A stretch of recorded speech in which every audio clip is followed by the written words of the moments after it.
Yo no sé si... Bueno, ingeniero, buenos días compañeros. Nosotros somos el grupo 4 y el tema de exposición es la estimación de índice de sitio para el género Pinus en el método directo e indirecto. Siguiente diapositiva, por favor. Bueno, les voy a hablar lo que es una pequeña introducción de nuestro tema. Bueno, puedo mencionar que es importante conocer la productividad de los terrenos forestales y también es indispensable la formación de planes de manejo que aseguren el aprovechamiento racional del bosque dentro del país.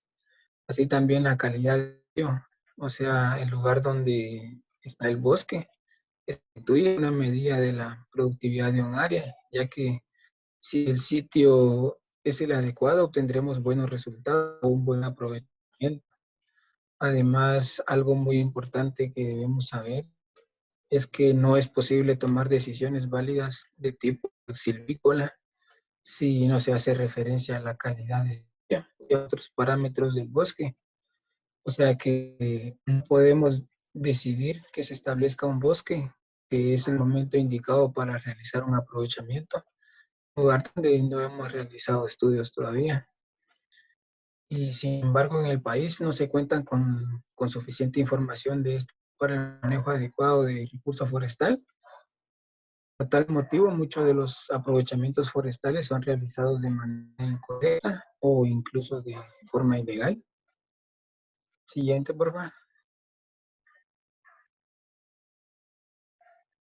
La definición del problema. Bueno, una pequeña definición del problema es que para el recurso forestal constituirse en una alternativa para el desarrollo económico y social de Guatemala, de manejarse de manera sostenible. Además, un obstáculo para el desarrollo sostenible es la falta de información que permita clasificar sitios forestales en función de su capacidad productiva y una manera confiable y sencilla de estimar la capacidad productiva de un sitio forestal es mediante el uso de curvas de índice de sitio. Actualmente se está utilizando en nuestro país las curvas de índice de sitio que son generadas en Honduras. El modelo centroamericano de la formulación de planes de manejo forestal no cuenta con suficiente estudio en el área. Esta situación complica muchas veces el aprovechamiento de nuestro país. Siguiente, por favor. La justificación, bueno, Guatemala es un país con más del 60% de suelos con vocación forestal y es necesario que el manejo de sus bosques se realice de tal forma que asegure su producción sostenible para promover el desarrollo del país. Con este propósito, el Programa Regional Forestal para Centroamérica, PROCAFOR, junto con el Instituto Nacional de Bosques INAO, han trabajado en modelos eficaces que simplifican la formulación de planes de manejo forestal. Los índices de sitio son indispensables en los planes de manejo para la planificación y aplicación adecuada de prácticas silviculturales y la clasificación de tierras forestales de acuerdo a su productividad, ya que van íntimamente relacionados con las inversiones económicas actuales.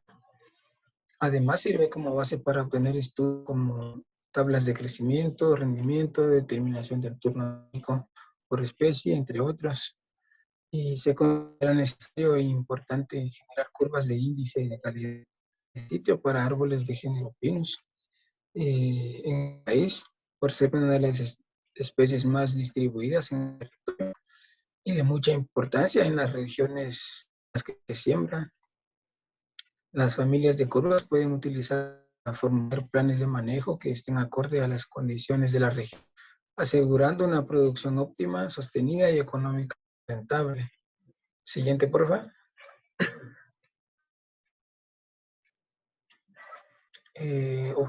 Bueno, nuestros objetivos en la exposición son generar información para determinar índices de sitio para el género Pinus en bosques del país. Y el siguiente explica diferentes modelos matemáticos de crecimiento para identificar el mejor predice las curvas de índice de calidad de sitio. Siguiente, por favor. Bueno, la importancia de los bosques en Guatemala. Más del 60% de los suelos de Guatemala son de vocación forestal. Es decir, que las características de los suelos, todo en pendiente y profundidad, toleran a largo plazo excesivamente la producción de forestal sostenible y la. Actualmente el 34,19% de la superficie del país está cubierta de bosques naturales de cuatro tipos. Uno de estos es el bosque de latifoliadas, que comúnmente llamamos selvas. Son bosques característicos de la región de baja altitud como Izabal, Petén, el norte de Alta Verapaz, Quiché o Huetenango. Estos bosques presentan el 76% de área boscosa del país. Siguiente, por favor.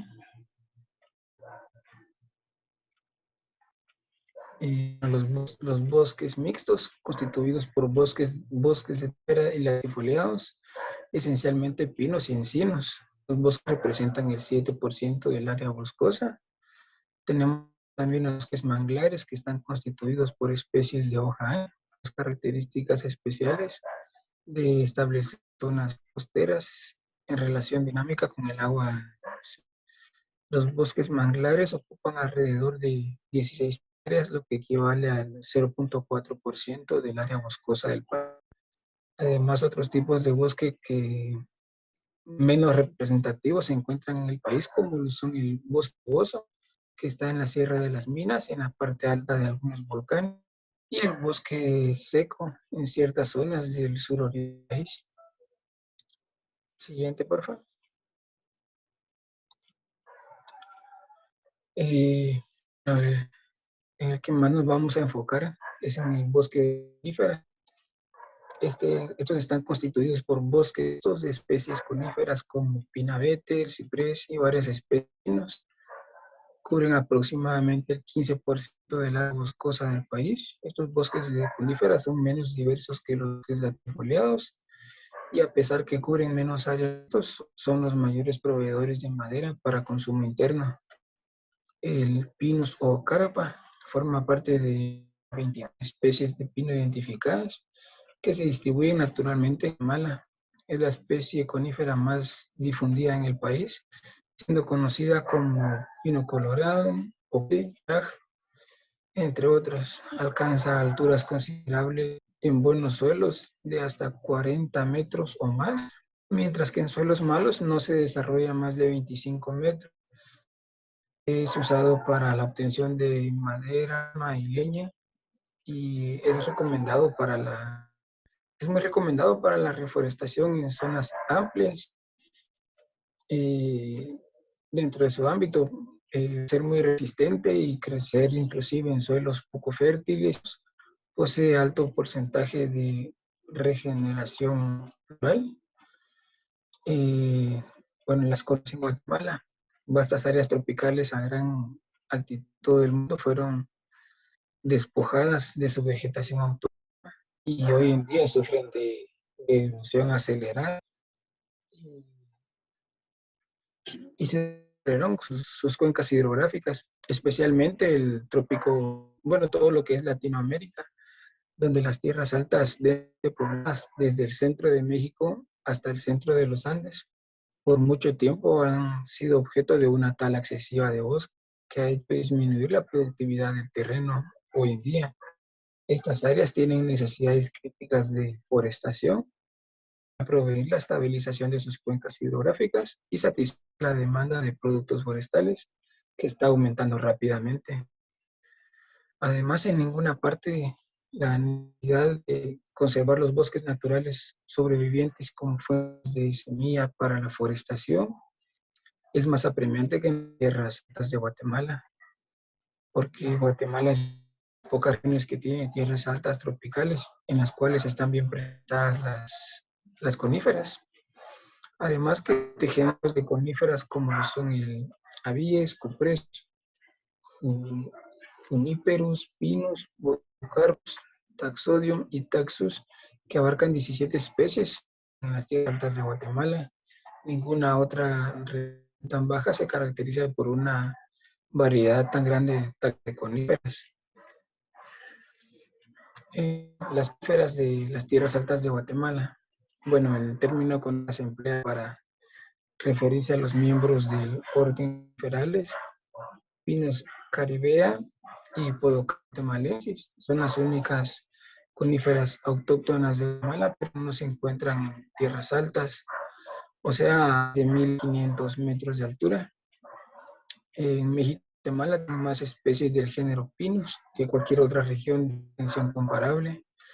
Hay 9 especies solo en las tierras altas de Guatemala. Y en las tierras altas de Centroamérica son un centro secundario de evolución del género pino. A diferencia de los pinos de otras áreas, las trópicos se cruzan con frecuencia, dando origen a variedades de especies descritas a menudo en México y en Centroamérica. Se reconocen por lo menos 23 especies en las tierras altas de México y Guatemala. La topografía occidentada y la variación altitudinal de las tierras altas de Guatemala han dado origen a un mosaico variado de ambiente físico que favorece una especiación rápida. De manera semejante, el periodo de actividad vegetativa en el trópico favorece la supervivencia y el crecimiento de las plantas de pino nacen semillas, lo que puede favorecer asimismo la especiación. Además, la larga y continua historia volcánica de la tierra de Guatemala ha dejado repetidas veces terrenos pelados a los que los pinos se adaptan especialmente rápido. Siguiente, por favor.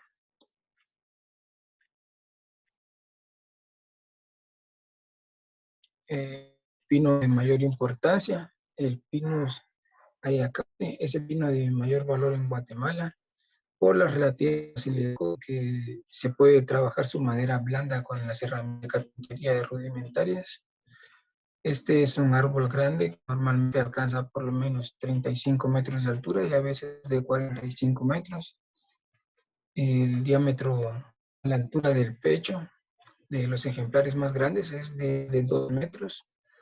No obstante, la gran demanda de esta especie se usa en construcción y en la fabricación de muebles localmente. El Pinus ayacahuite sigue siendo bastante a altitudes de 2.500 a 3.200 metros en los Cuchumatanes y en los departamentos de Totopan y San Marcos.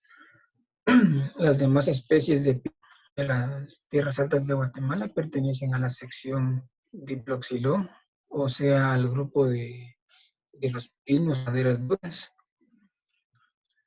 Los pinos comunes, bueno, los pinos más comunes a altitudes de 1.600 metros hasta 2.400 metros sobre el nivel del mar, son pinos tenuifolia, pinos pesume y pinos ocarpa, los cuales se adaptan a condiciones climáticas muy diversas. Las últimas especies, la de Pinus montesume y Pinus ocarpa, una capacidad notable de crecer en terrenos muy delgados de zonas semiáridas, tales como los valles que corren de este a oeste o en el sur del departamento de Huehuetenango. Guatemala, estos pinos son una fuente importante de madera de construcción y de leña y son objeto de una ofensiva para la elaboración de las astillas resinosas denominadas ocote, que se emplean como antorchas o para avivar el fuego. Además, las coníferas se encuentran en mayor peligro de extinción en los bosques de Guatemala.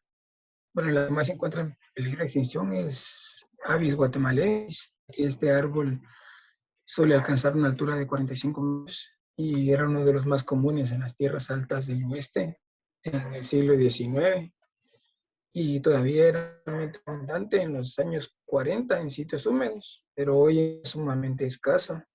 La tala excesiva de ejemplares jóvenes de guatemalenses que son muy apreciados como árboles de Navidad por las personas y la destrucción de las plantas nacidas de las semillas por las ovejas y otros animales, casi ha eliminado todos los renovables de especie. Entonces parece indicar que Avis guatemalés será eliminado de los bosques de Guatemala. Y a continuación nos dejo con el siguiente compañero.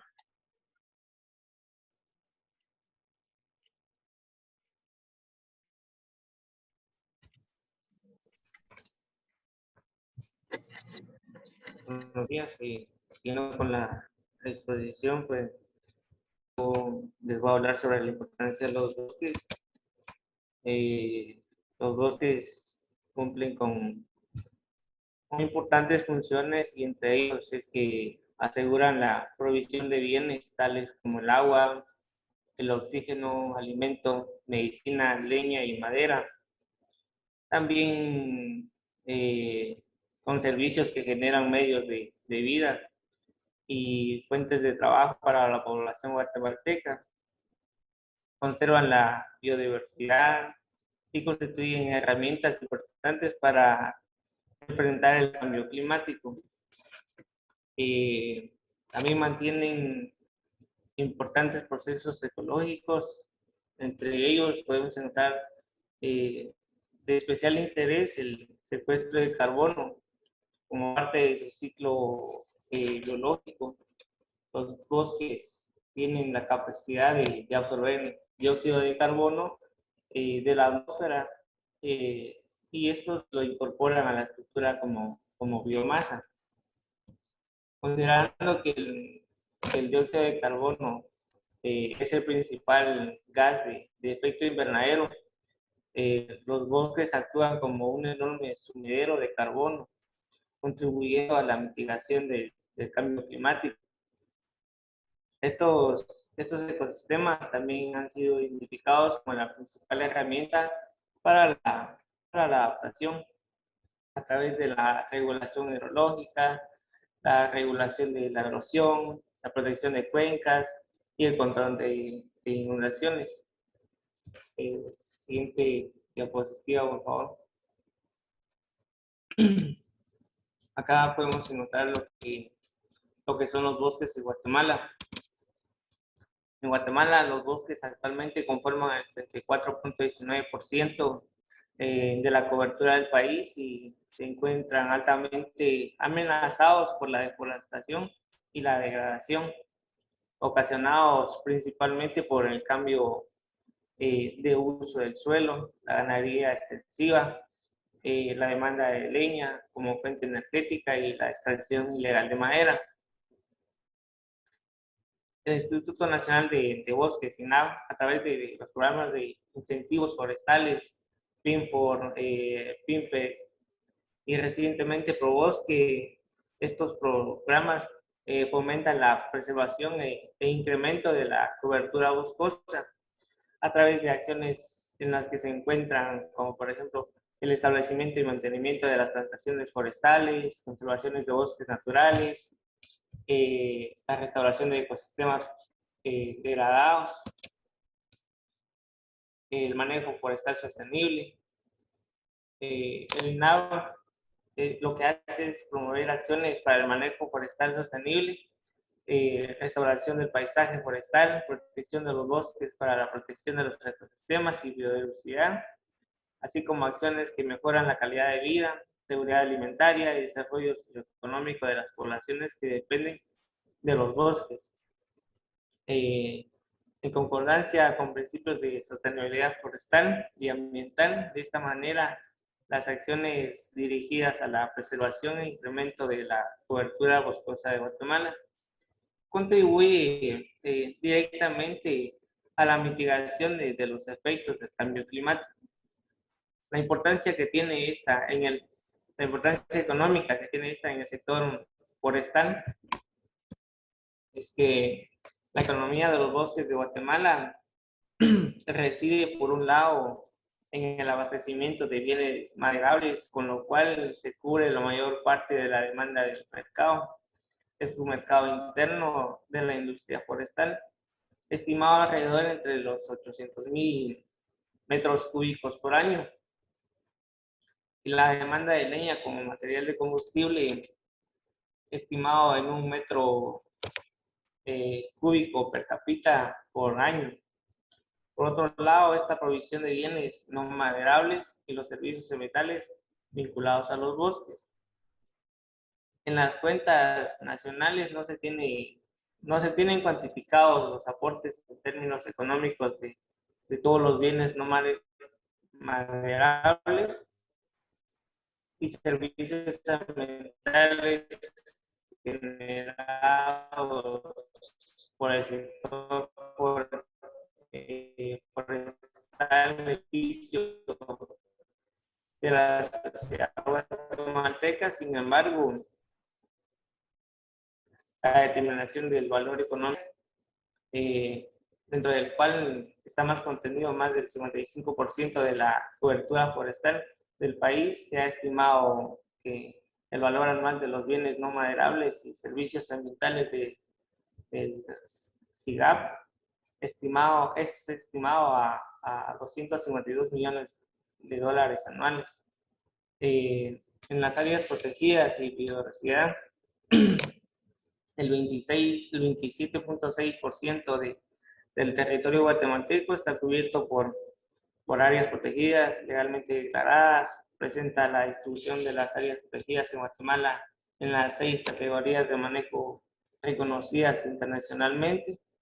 La categoría con mayor extensión es la de uso múltiples, que incluye a la reserva de la biosfera maya y a la reserva de la biosfera Sierra de las Minas como las más representativas. En relación a la diversidad de especies en Guatemala, pues se tienen registradas un total de 7.754 especies de flora nativa. Son las divisiones monolófita y pinófita las que agrupan las mayores cantidades de plantas. Además, se tienen registros de al menos 1.651 especies vertebradas, de las cuales 688 son aves. El mercado y comercio de productos forestales.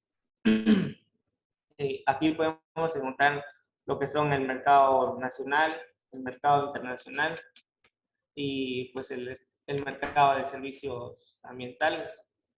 En el mercado nacional, cerca del 90% del total de la madera que se cosecha cada año tiene como destino el mercado interno, y solamente un 10% se exporta de esta madera. Es conocido que la mayor parte de la madera cosechada es utilizada para uso doméstico como leña, principalmente, ¿va? Y el resto se destina esencialmente a la industria de primera transformación. En cuanto a la demanda nacional de productos forestales, esta es muy poco exigente. El público no tiene un conocimiento adecuado acerca de los usos de madera, lo cual se refleja en la producción de baja calidad y la desarticulación con la industria de transformación secundaria. En el mercado internacional de la madera, pues este es un mercado externo para Guatemala. Básicamente está definido por el tamaño de las importaciones y exportaciones y las tendencias en las mismas. En el tercer punto, que es el mercado de servicios ambientales, pues el mercado de servicios ambientales es por ahora muy débil, debido a que no se tiene suficiente información sobre los costos por el pago del servicio, a pesar de esfuerzos realizados por el PAP en el año 2000, en la conformación de un grupo interinstitucional para abordar el tema. Tuvieron varios avances, pero el trabajo desarrollado hasta el momento se presenta de forma fragmentaria e individual. En conclusión de la situación actual, podemos decir que la situación de los recursos forestales muestra que los avances que se han dado en el sector forestal en la última década, pues han estado en torno a la implementación de mecanismos para incentivar el establecimiento de plantaciones forestales y el manejo de bosques naturales, donde sobresale el programa de incentivos forestales. También podemos decir que existe una tendencia a una mayor participación en el sector forestal, toda vez que se observa mayor interés en la administración forestal a nivel nacional y local. Prueba de ello son los procesos de concesiones forestales en Petén y el surgimiento de un mayor número de organizaciones de productores forestales.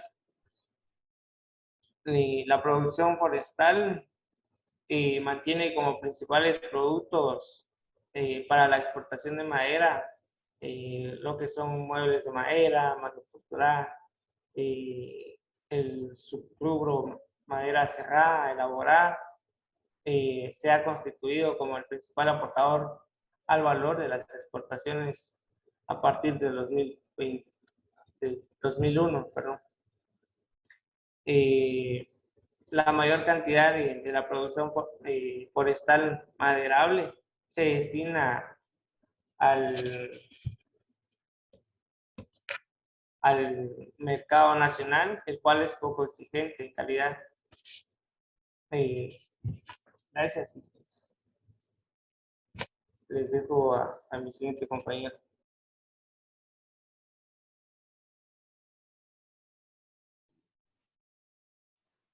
Bueno, relacionado a la calidad de sitio, pues eso significa de que manifiesta la capacidad productiva de un lugar, o sea, de que está definido por complejos, ya sea factores bióticos y abióticos. También está influenciado por el resultado de la interacción de los factores ambientales. Entre ellos están el suelo, la profundidad efectiva, clima, que es otro de los factores importantes en el aprovechamiento forestal, la humedad relativa, insolación, velocidad y dirección del viento, zona de vida, topografía relacionada a pendientes, profundidad efectiva, altitud sobre el nivel del suelo y la vegetación existente, que es lo más importante, la totalidad de las especies, sin discriminar las especies indicadoras de la clasificación de zona de vida. Bueno, entonces eso nos indica de que la calidad de sitio es indispensable, ya que determina la cantidad máxima de madera productiva, o sea, en volumen. Es otro de los factores también que es importante resaltar en este tema, que es la calidad de los terrenos forestales. Prácticamente aquí en Guatemala hablamos de una cuestión de que qué tan productivos son los suelos para el aprovechamiento forestal. Y bueno, por tal razón se asigna un valor según las especies de árboles y la longitud del lapso de tiempo asignado es- para cada una de las especies. Algo importante que hay que resaltar en la calidad de los terrenos es de que hay una combinación de productos forestales que al final la sociedad es beneficiada, ya que a través de los productos forestales nosotros obtenemos madera, recursos hídricos como agua, el forraje, recreación y caza. Entonces, no es posible tomar decisiones válidas de este tipo silvícola si no se hace referencia a la calidad del sitio y otras condiciones de sitio.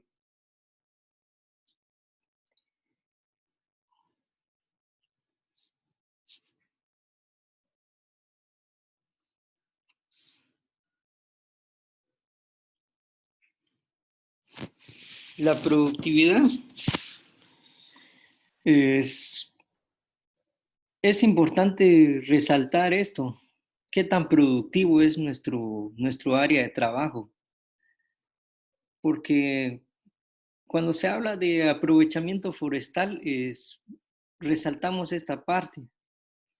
es porque esto nos indica la capacidad productiva de un área. O sea, nos referimos al volumen de madera producido en una masa forestal cuando llega a la edad de turno. Pero para que nuestra productividad sea alta, es necesario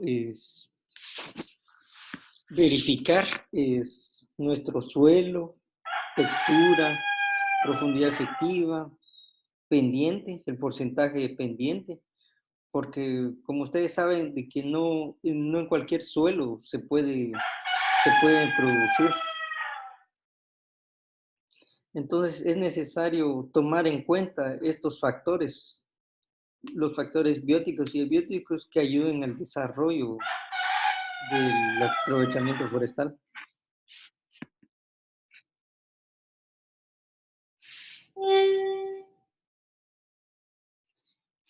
La clase de sitio.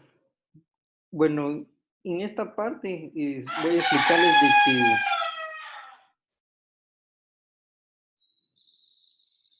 de que se designa de acuerdo a la calidad y en base a índices. O sea, de que a la hora de ir al campo se designa la clase de sitio conforme a la calidad, ya que si es una alta calidad, pues es de un valor 1. Pero esto quiere decir de que el área es productivo,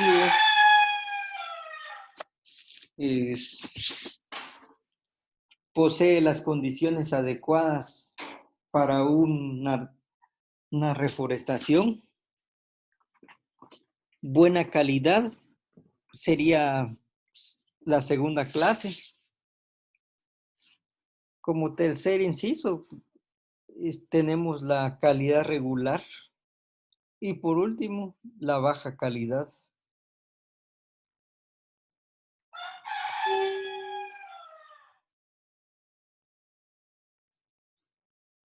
Bueno, de acuerdo a la estimación de índices de sitios, hay que tomar ciertos criterios para verificar en campo si si es productivo nuestro, nuestro área de trabajo. Entonces, por tal razón se designan distintos métodos y dentro de esos métodos encontramos el método directo.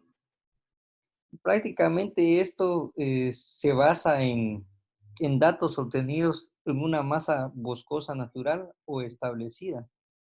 ¿Eso qué quiere decir? Que en cualquiera de los casos es fundamental determinar la edad del bosque, o sea, la altura de los árboles. Por tal razón es necesario tomar en cuenta de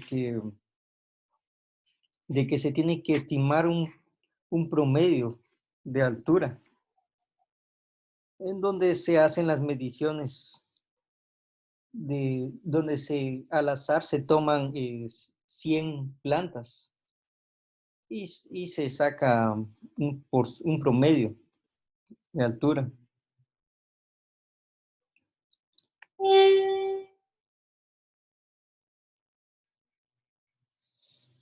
Bueno, a partir de los datos tomados en campo, pues a nivel de árbol, pues cada una de las parcelas se calcularán las siguientes variables, o sea, a nivel de rodal. Y cuando hablamos de rodal, pues es un grupo de árboles. Dicha información pues se utiliza para un modelo de índice de sitio. Algo importante que hay que recalcar de que estos parámetros ayudan a estimar el índice de sitio. Y entonces, como primer punto, pues es de que hay que tomar el diámetro a la altura del pecho. Eso quiere decir de que se calcula el diámetro de cuadrítico medio.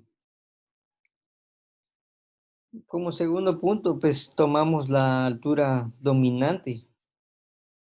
O sea, de que esto quiere decir el promedio de la altura de los 100 árboles que resalté anteriormente en el párrafo anterior,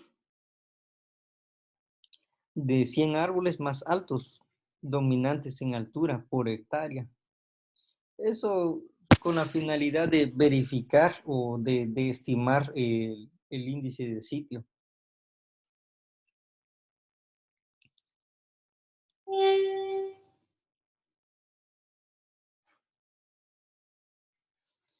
El número de árboles por hectáreas. Es necesario cuantificar cuántos árboles contamos en nuestro programa de aprovechamiento forestal, porque como hay que darle un seguimiento es, a esta actividad con la finalidad de aprovecharlo dentro de ciertos años. Pero por tal razón es necesario técnicamente es estar verificando constantemente el desarrollo morfológico de la planta. Actividades como raleos, limpieza, son actividades fundamentales para el, para el índice de sitio.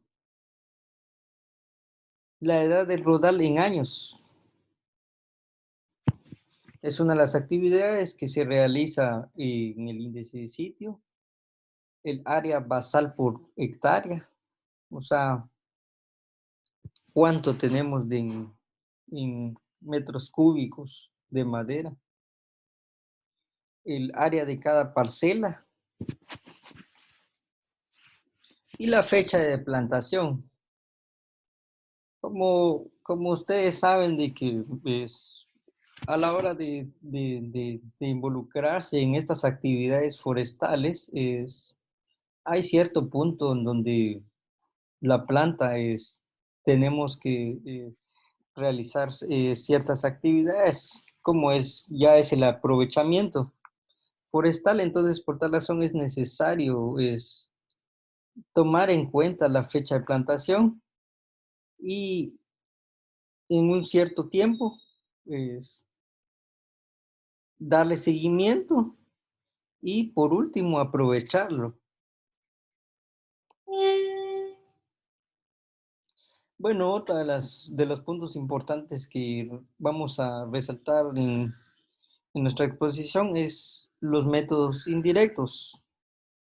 Eso significa de que esto está relacionado a otros factores, ya que si no se cuenta con bosque para obtener información indispensable para estimar nuestro índice de sitio, se recurre a otras alternativas. Y en estas alternativas vamos a, eh, vamos a verificar en campo la calidad del suelo, textura, porosidad, las pendientes predominantes, o sea, porcentaje de pendiente. Como ustedes saben de que eh, en cada cultivo hay cierto porcentaje de pendiente en donde el desarrollo morfológico y fisiológico de la planta pues va a ser adecuado. Entonces, por tal razón, se recurre al método indirecto. Prácticamente el método indirecto es una de las formas de estimar el nivel de vida de nuestro recurso forestal.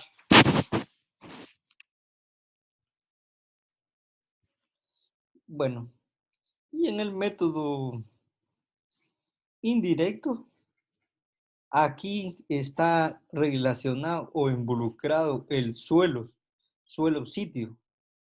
Entonces, y aquí y vamos a resaltar de que influyen los factores edáficos, o sea, suelo, el tipo de suelo, las propiedades, propiedades de los suelos, si arena, limo o arcilla, si está conformado por cada uno de los suelos, y la topografía, que es importante resaltar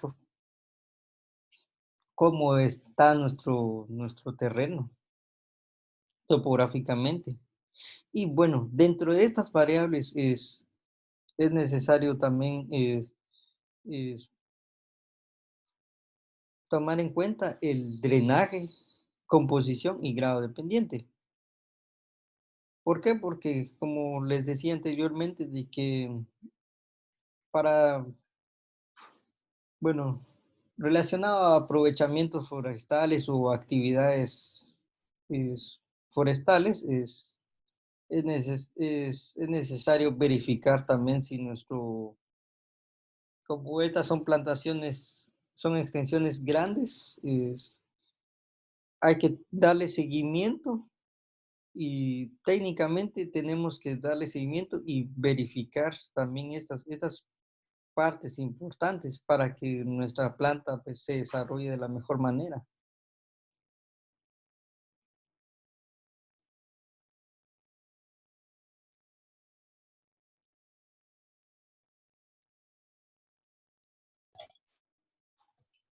Muchas gracias, compañero Jubal, por tu intervención. Ahora yo quiero continuar en la misma línea en la que vamos y antes de hablar de lo que es el índice de sitio, pues recalcar, ¿verdad?, que la calidad de sitio hace referencia al potencial de producción de madera de un área específica para una especie determinada. En este caso, nosotros estamos hablando del género Pinus.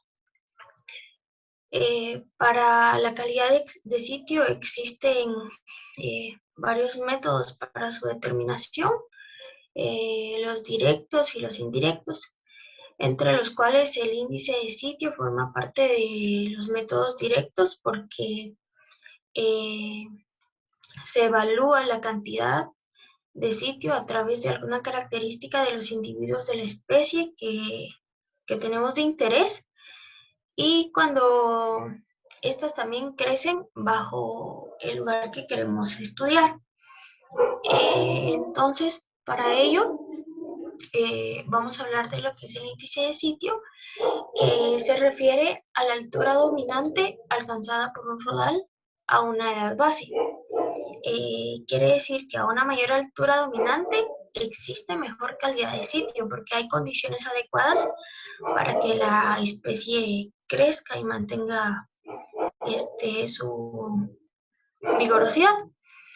El índice de sitio también es una representación gráfica de la capacidad productiva de un área forestal que describe la relación entre la altura dominante y la edad de un rodal o árbol individual de una especie determinada. Existen muchas definiciones para lo que es el índice de sitio. Entre ellas hay una que hace referencia a la expresión del potencial productivo de la localidad forestal. También en nuestra literatura, Vázquez y Ugalde mencionaban que el índice de sitio es la altura dominante que pueden alcanzar los árboles. También existe otra definición que hace referencia a que el índice de sitio también es un parámetro que determina la altura de una especie dentro de un rodal. Prácticamente todas estas definiciones hacen referencia a la altura que tienen los árboles dentro de un grupo determinado en cierto lugar determinado también. La siguiente, por favor.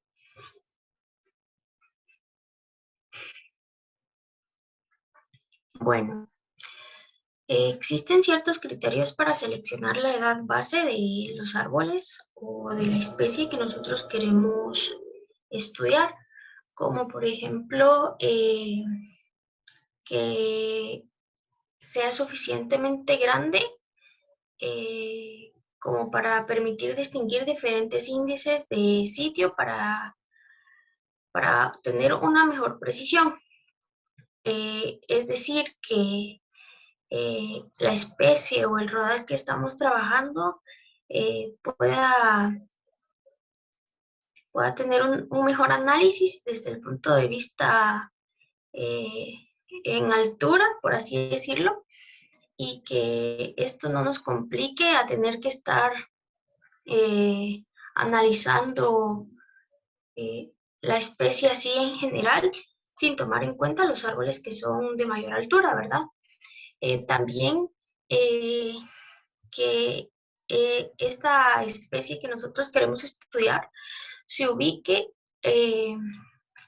hacia el final del turno de la especie, que también esté bien representada con las observaciones de campo y que se conforme en lo posible con las edades base utilizadas en otros estudios en la literatura. Entonces, siempre que tengamos que seleccionar la edad base de nuestras especies, tengamos en cuenta que debe ser suficientemente grande, que la ubicación sea al final del turno de la especie, que haya una buena representación de lo que estamos observando, que no solo sean 1 o 2 árboles dentro de 100 árboles, ¿verdad? Y que siempre tengamos que fundamentar y reforzar nuestras observaciones mediante la literatura. Siguiente, por favor.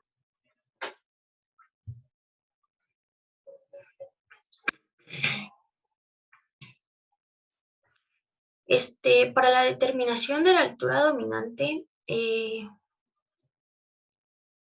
como les decía, tiene que ser lo suficientemente grande. En las imágenes podemos ver aquí diferentes tamaños, ¿verdad? Aquí, por ejemplo, dicen suprimidos los árboles que no llegan a una altura considerable por la falta de luz.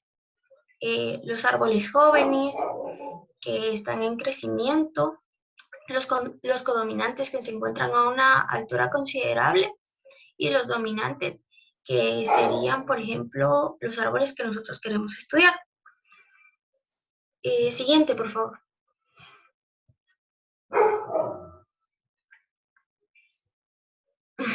Bueno, la AMD, que como en mucha literatura se encuentra, hace referencia a la altura media dominante, y esta se determina considerando los 100 árboles más altos por hectárea.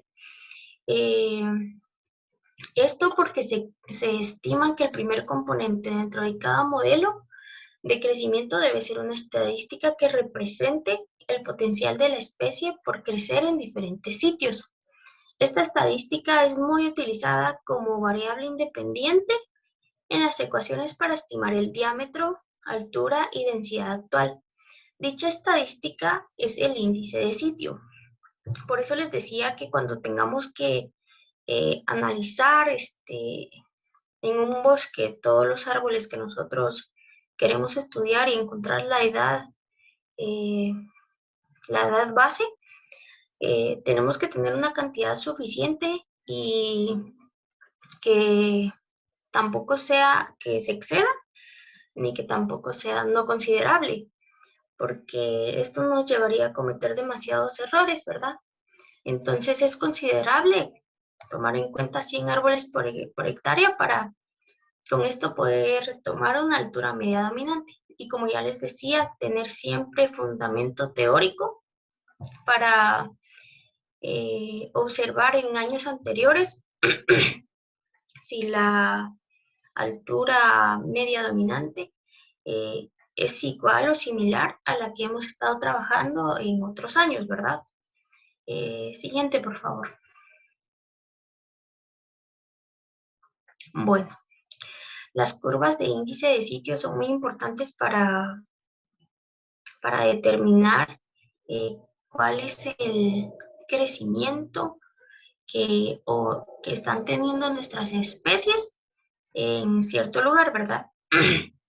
Es por ello que dice que expresan de una forma gráfica el comportamiento del crecimiento en altura dominante para cada uno de los índices de sitio existentes en un lugar.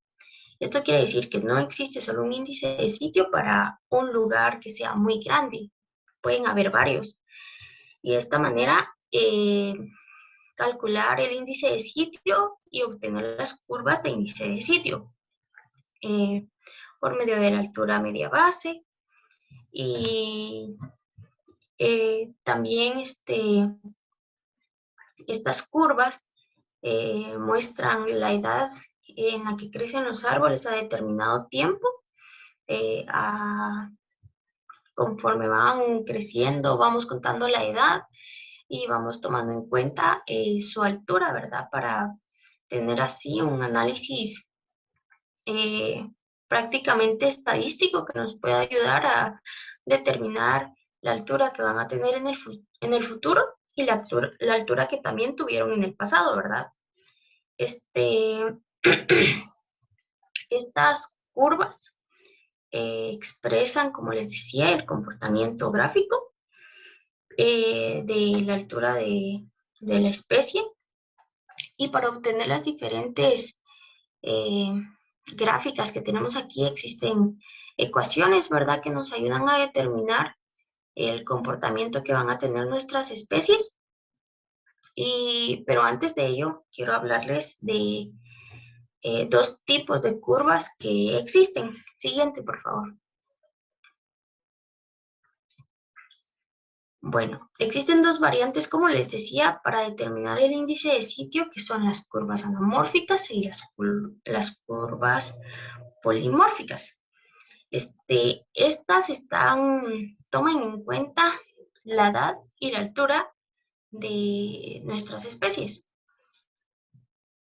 Entonces, de esta manera determinamos nosotros cómo se va a comportar nuestro objetivo de estudio, ¿verdad? Y según sea la naturaleza de la familia de las curvas, es que vamos a tener estos dos tipos de curvas, que son la anamórfica y la polimórfica. Siguiente, por favor. Bueno, las curvas anamórficas son familias de líneas proporcionales con pendiente constante entre ellas a una misma edad, pero son interceptadas a orígenes variables. Es decir, por ejemplo, aquí en la figura observamos que cada una tiene el mismo comportamiento, cada una tiene la misma pendiente si la midiéramos, ¿verdad? Pero básicamente ninguna se cruza entre sí, todas tienen su origen en el mismo punto, pero todas tienen la misma tendencia. Entonces, a este tipo de curvas se le conoce como las curvas anamórficas. Como les decía, no son interceptadas en ningún momento, y esta situación provoca que el punto de inflexión de todas las curvas ocurra a una misma edad. Una familia de curvas anamórficas, como estas que tenemos aquí, van a determinar la edad que tienen nuestros árboles, y que va a ser prácticamente similar, ¿verdad? O la misma. Y es una proporción constante de la altura de otras o esa misma especie. Ahora bien, las curvas polimórficas. La siguiente, por favor. Estas son un poco más diferentes porque estas sí se cruzan entre sí. Entonces, estas son familias de líneas proporcionales con pendiente variable, que generalmente no guardan relación de paralelismo entre sí, es decir, que no son proporcionales, y dependen unas de otras, y sus puntos de inflexión ocurren en edades diferentes, se dividen en desarticuladas y articuladas. Para el caso de la familia de curvas polimórficas articuladas, la relación de proporcionalidad no se mantiene, pero las curvas no se cruzan dentro de un rango de edad.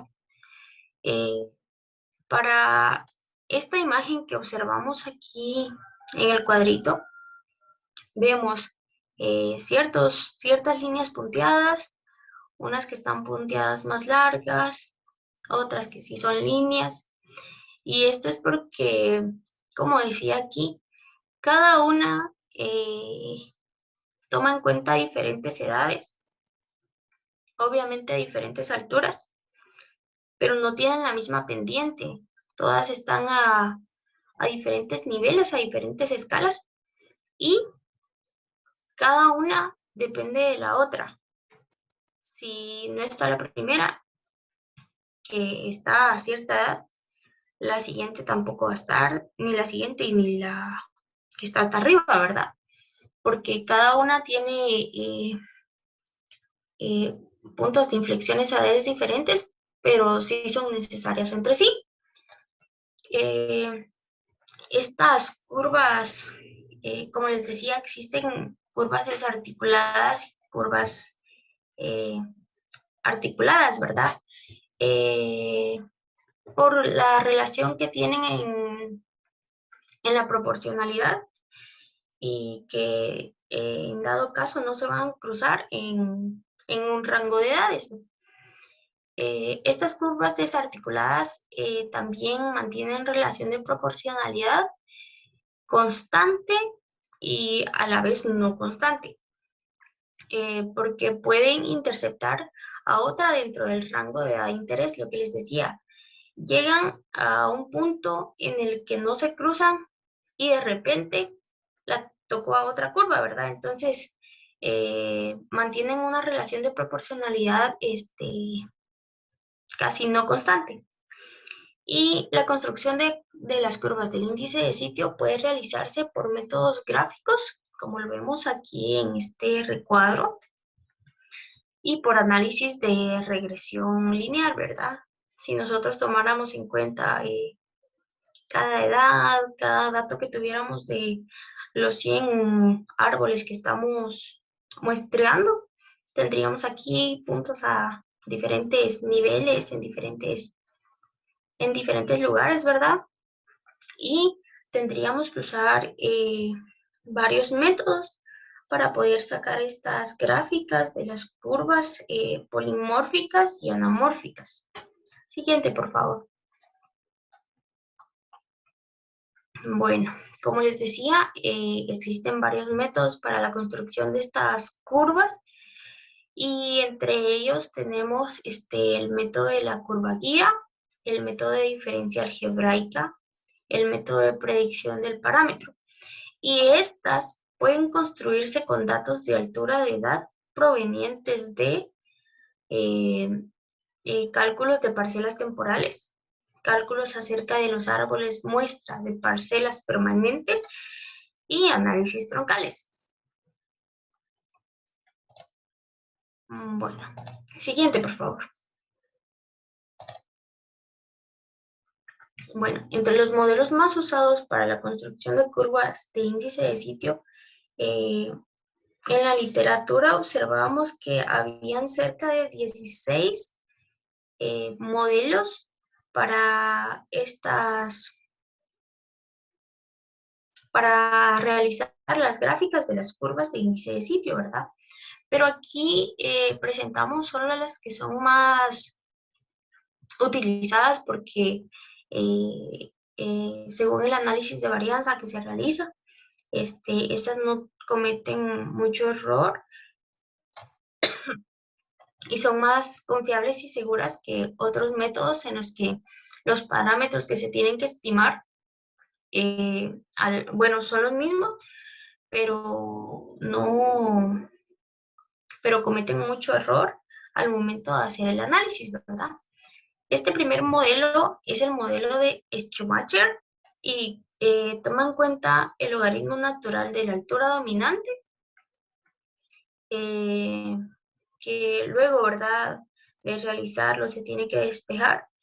Y toma en cuenta también los parámetros A, B y K, que son parámetros que se tienen que estimar. Toma en cuenta también la edad base y con ello podemos construir una curva de índice de sitio. Como les decía, este modelo es uno de los modelos más utilizados, es uno de los modelos más confiables y ha servido mucho en la actualidad para determinar, ¿verdad?, lo que es el índice de sitio con respecto a la edad y altura de los árboles. Siguiente, por favor.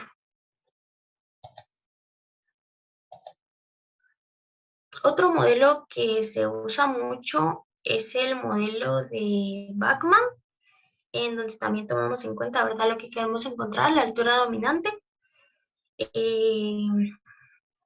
la base del logaritmo natural, B inicial, B1 y B2, que son parámetros que también tenemos que estimar, logaritmo natural, la edad base de nuestros árboles y esto, ¿verdad?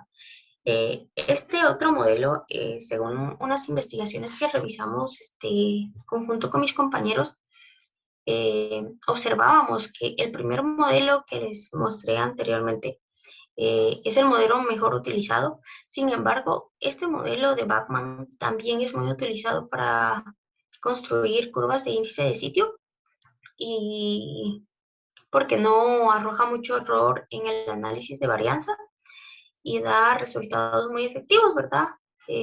Según la estimación de la edad y altura media que tienen los árboles.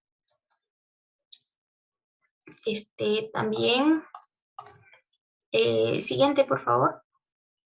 Existen otros muchos métodos, como yo les decía, cerca de 16 métodos, en donde otros métodos, como por ejemplo donde está el logaritmo natural de la altura dominante, los parámetros que tenemos que estimar, y uno partido, la edad base, ¿verdad? Que sí tiene que tomarse siempre en años. Aquí hay otro modelo también que es la altura dominante, en donde tomamos otra vez en cuenta la edad base y otra vez los mismos parámetros.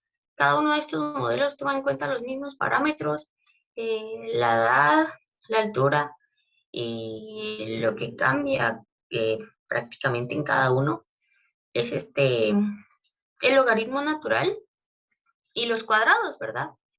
Que son, que quiera que no, en cada uno de los métodos, ¿verdad?, va a arrojar diferencias en los resultados. Pero como ya les decía, los primeros dos modelos son muy utilizados y sirven para la construcción de curvas de índice de sitio.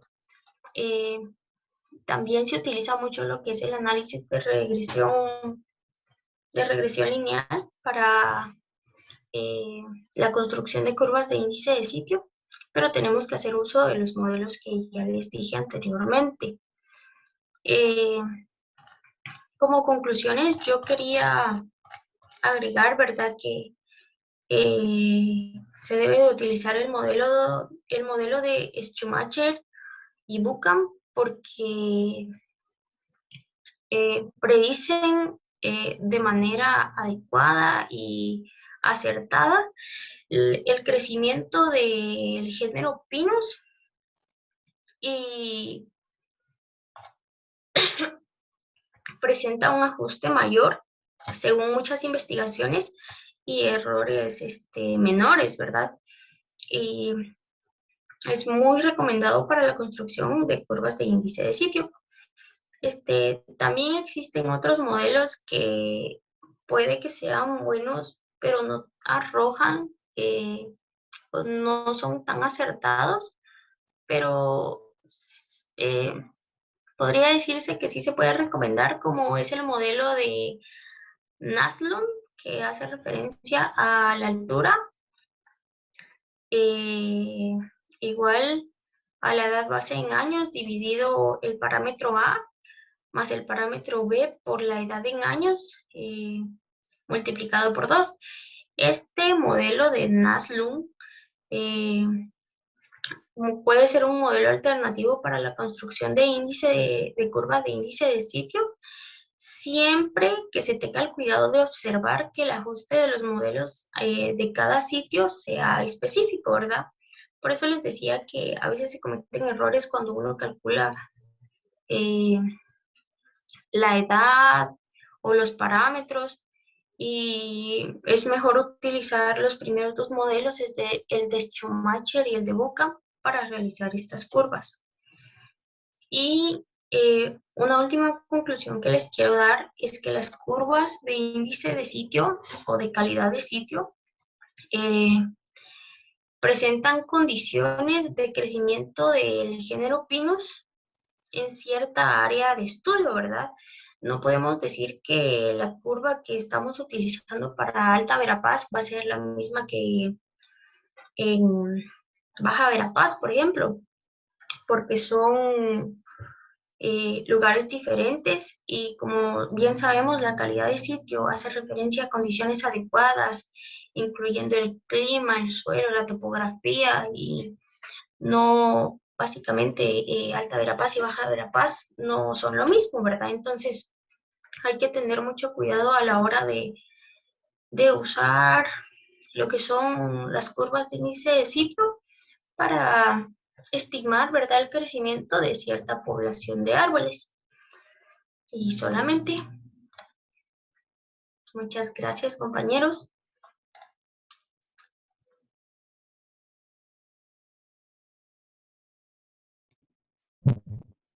Cualquier duda, WhatsApp.